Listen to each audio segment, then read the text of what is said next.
చంద్రబాబు నాయుడు గారు ఎవరైనా కాదన్నా మీ అందరికీ తెలుసు విషయాలు. మేమిద్దరం ఏదైనటువంటి అవన్నీ గతం, ఇక వాటి గురించి అవసరం లేదు. మంచి జరగాలి, మంచిగా ఉండాలి, అందరితోటి బాగుండాలి, అందరూ బాగుండాలి అని కోరుకుంటూ ఆయన చేసేటటువంటి ఆ కృషికి నేను అభినందనలు, మనస్ఫూర్తిగా సంతోషాన్ని వ్యక్తం చేస్తూ ఎటువంటి భేషజాలు పెట్టుకోకూడదు అనేటటువంటిది నా యొక్క మనస్ఫూర్తిగా ఈ సందర్భంగా తెలియజేసుకుంటూ. థ్యాంక్ యూ దగ్గుబాటి వెంకటేశ్వర గారు. That was a very nice.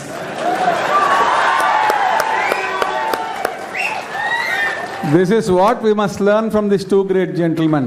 We must forget the past, move on with the future. Such wonderful camaraderie between the two people. Please, all of you also do it in your life. Take the people along. Andarki manchi jaragalagi, andarki manchiga undalani. That's a wonderful message, sir.